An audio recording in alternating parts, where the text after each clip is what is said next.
the first test drive on my channel of the 2026 Volkswagen Tiguan Turbo.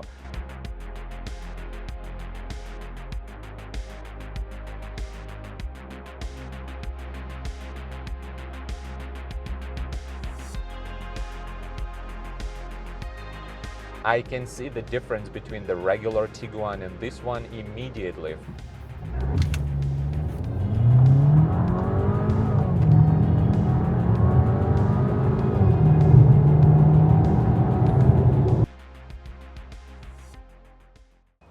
Hi everyone, and welcome to my channel, Roman Rides, and today I'm sharing my review and the test drive of the first test drive on my channel of the 2026 Volkswagen Tiguan Turbo. So I'm gonna start that from just telling you what I'm gonna do in this video, what you will see in this video, and fortunately for this dealership where I'm located at right now, it is Volkswagen brand, and fortunately there is a customer, a potential customer, who's gonna buy this.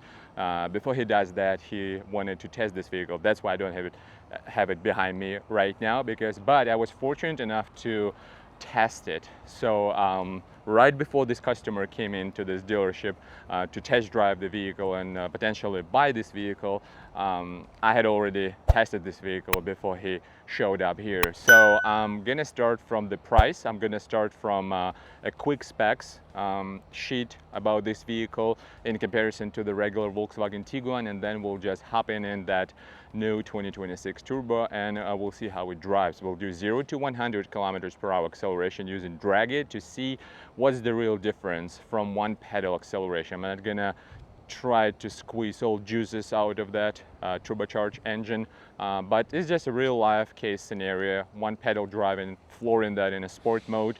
So in terms of the pricing, here in the US market, the top trim SEL R-Line 4Motion costs around $42,000 to $43,000. The tester I'm going to test right now, you will see it in a few seconds in this video, it costs $45,577, which is roughly $2,500 difference between them. And I can say very, very confidently that it is totally worth it to upgrade it if you are considering, if you're in the market considering buying a new Tiguan and you're on the fence between a regular Tiguan SEL R-Line 4Motion, for example, and this one, and the difference is really like $20,000, $25,000 up to $3,000. I would say it's totally worth it because first of all, you get more power, more torque, and more importantly, you're gonna feel it in the whole range of RPMs. Usually like during the daily driving, it's not something you're gonna experience only when you floor the gas pedal, no. And you will see just in a second what I'm talking about. So let's not waste our time, let's get started right now, and then I will conclude this video with my final thoughts. Okay, 2026 Tiguan Turbo. So a very interesting name for already turbocharged SUV. A small crossover SUV has been updated for 2026. So this is the latest and greatest generation. So the latest generation of the Volkswagen Tiguan. And so it was revealed and was available for sale, went on sale back in probably April, May 2025. A regular version was revealed and was available at the dealership. I already tested that. I made a video on my channel. So guys, if you're not subscribed, please hit the like button, subscribe. And so I tested that crossover. There was the base S version with all-wheel drive. I really like that car. In terms of acceleration, it was a bit lethargic compared to, let's say, a hybrid Toyota RAV4, which felt peppier, which felt more responsive. But now Volkswagen decided, let's add the Gen 5 E8 888 Gen 5 engine to the lineup of the Volkswagen Tiguan for the US market, which is basically a carryover from Volkswagen Atlas. So Volkswagen Atlas has pretty much the same engine. This is so-called Gen 5. They increased the injection pressure, the fuel injection pressure. They tweaked a few more details. So every generation, this E8 888 feels more and more responsive, more and more refined. And I personally drive a Gen 3 Volkswagen E8 888. That's Volkswagen Arteon.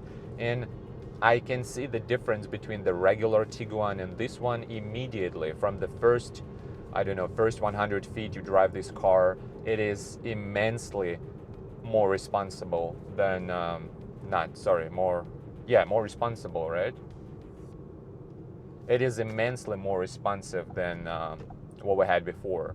And so before it was okay, right? 200 horsepower, nothing crazy. 8-speed automatic, the same as here. But this engine, obviously, as it's a carryover, it looks a bit different in terms of intercooler. So I will show you that, or I have already shown you that before in the walk around section of this video. So what I'd like to say, those people who are really interested in the turbo version, yes, for this, for the American market specifically, I don't see paddle shifters. I'm currently in the sport mode of the 8-speed transmission, 8-speed async transmission. Yeah, in terms of suspension, nothing has been changed here. This is still based on the SEL R-line trim of the Tiguan, which means you've got 20-inch alloy wheels, and not the best solution for a small family compact crossover. But what it gives you back is actually a pretty good handling. So yes, the king of the class, Mazda CX-5, I would say, and definitely Mazda CX-5 feels very agile, very nimble in the corners and turns and all that stuff. But I would like to say that Volkswagen Tiguan has a very nice steering feel, very nice and very clear inputs, right? And I'd like to say that it is quite engaging driver's car. It's definitely very responsive compared to a regular Tiguan. The firmer suspension kind of contributes to the overall driving experience of the Tiguan Turbo, specifically because of the updated engine, right? So we'll do 0 to 100 kilometers per hour, and just a few seconds I'll show you guys how that does. We're not going to do any launch controls or brake boost from the start from the 2 pedals, just a regular start from 1 pedal, like real life scenario here. I'm not trying to squeeze all the juices here.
The beauty of this engine specifically is that you feel this responsiveness from around 15, 16, 1700 RPM all the way to 3000, something like that. So definitely the biggest difference here is not from the get-go. From the get-go, if you just floor the pedal, the acceleration pedal, you will still feel like 1.5 second delay because it's not a DSG, let's be real. It's not gonna be as quick off the line as the Golf GTI, for example. Definitely it's huge difference. But where you're gonna notice the biggest difference, obviously from rolling speeds, from speeds like 30, 40, you will feel this immediate surge of torque available, readily available for you, torque and power.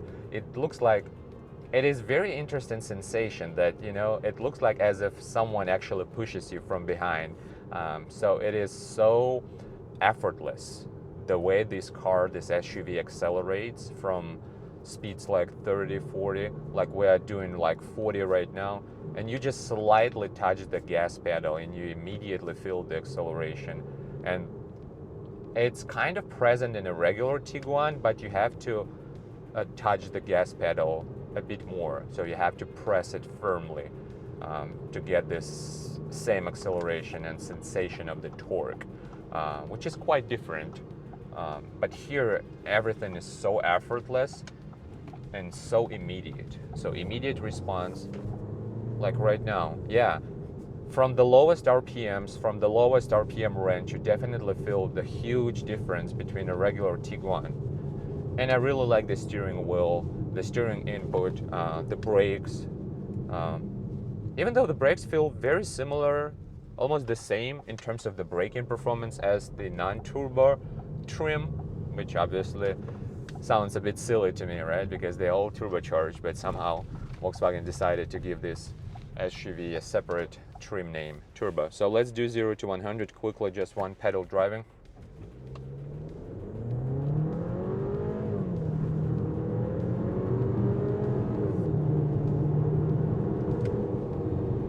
So we've got 8.3 seconds right now. 8.3 seconds. The best I had was around 8, like 7 and 9. I will add the screenshot here. So I'm not trying to squeeze all the juices from this engine, obviously, right? That's not the purpose of this video. The purpose of this video is to actually share my driving impressions and how this vehicle feels in the real life testing scenario. And definitely you will not feel a huge drop in the fuel efficiency, because it's basically on par in terms of fuel economy with the regular Tiguan. So the biggest takeaway here after you test drive this, and I urge you to test it and compare it with a regular Tiguan. Yeah, some people complain, I'm a part of the Facebook group, some people complain no paddle shifters, even though Volkswagen says on the website clearly, unequivocally, there is paddle shifter option available, but there are none here in the cabin. And I don't think it's a huge disadvantage, right? Because still, it's a family slightly warmed up SUV. It's not trying to be that ultimate replacement for the Tiguan, let's say Tiguan R, which was available in European countries like the previous generation. And that generation with Gen 4 engine was light and quick. It was like 320 horsepower, DSG, proper launch control and everything like that. This car, especially for the American market, is not trying to do that. Instead, what it does, it is much more responsive from, you know, real life RPM range, which is 15, 20, 100, 2500. So what does that exactly mean for you? For you as a driver, that means that passing someone, overtaking someone will be much easier and much effortless compared to a regular Tiguan.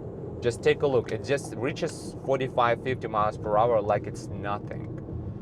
So obviously after the braking period, you will be able to probably do like 0 to 100 in 7.5 seconds, something like that. But again, that's not the main topic about this vehicle. The main topic is that now you have much more readily available torque, power figures, and it's noticeable here. It's not that, you know, it's just on paper. In reality, there is no big difference. No, it actually huge difference.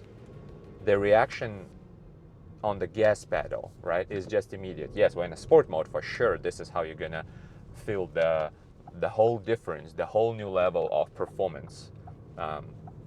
I would advise you to use the sport mode definitely. But in general, yeah, it is like not day and night difference, but it is very noticeable. So if you're in the market for the new Tiguan, definitely have it for a test drive, and yeah, let's see what you think about it. Especially, I would urge you to test it back to back with a non-turbo trim, a regular SELR line. This is how you're going to notice the huge difference.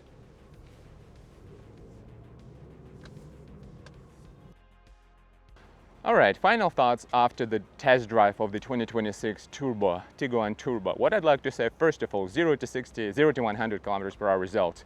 The best I got was 7.96 seconds for my main YouTube channel. Here during the filming of this portion for this channel, Roman Rides, the best I got was 8.1 seconds 0 to 100 from one pedal. I'm not talking about launch control, I'm not talking about brake boosting, anything like that. It's just regular driving. For example, you're standing on at a traffic light and you just floor it. Like, what would happen in this case? But in this case, what would happen, you will reach 100 kilometers per hour in about roughly high 7 seconds. Yeah, my hopes were that this car is gonna crack like 7 and 5, for example, something closer to 2.5 turbocharged Mazda CX-5 in the current generation, not the new one. Unfortunately, the new one is not available with the turbocharged version, turbocharged engine. And so yeah, it's around 8 seconds, real life testing scenario, real life 0 to 100 kilometers per hour. And you may ask, after testing that, you may ask like whether it's worth it. And I still can confidently say that it's totally worth it, the upgrade, if you are in the market, on the fence between the regular Tiguan, in terms of like how quickly the car accelerates. There's like as if someone would push you from the back. You know, it's so effortless in terms of acceleration from 15-2000 RPMs, and definitely you're gonna feel the difference. Additional torque is noticeable right away. So I think the difference, like $2,000-$2,500, is totally worth it between the regular Tiguan and a Tiguan in the top trim version, the Turbo 2026. Yes, no paddle shifters. I've been a part of the Facebook group, and people have been complaining about no paddle shifters, even though it's advertised on the official Volkswagen website. Yes, I get that, but let's be real. Would you really use the paddle shifters in a family compact crossover? I would say probably not. So just a regular sport mode, sport driving mode, and you should be good. And yes, it's still slower. Yes, I really hope this car would be quicker 0 to 100. So Mazda CX-5 will be faster, but you get very nice interior. You get a few interesting touches in terms of the outfit of this, not outfit, but the appearance of this vehicle. And definitely the genuine leather, genuine wood inserts, massaging seats, ventilation, and everything like that. I think it's totally worth it, to be honest with you. And if you want to keep this vehicle for more than, let's say, 2, 3, 4 years, even after the warranty, for example, it's a great platform to tune this vehicle to Flash Stage 1, Stage 2, whatever, because this is the Gen 5 E8 888 engine. The tuning potential is just enormous on this platform. So that's one of other differences you may not think about while purchasing this vehicle compared to a regular 200 horsepower, because this got the new turbocharger, basically a carryover from Volkswagen Atlas, with a larger turbocharger compared to a basic Tiguan, and more tuning potential. So once again, it's something that you will appreciate after a few years, when you will realize, okay, warranty expired, what I'm gonna do next I'm gonna tune this and get like 350 close to 400 horsepower easily, guys. So again, thanks for watching. Please subscribe, hit the like button. See you next time.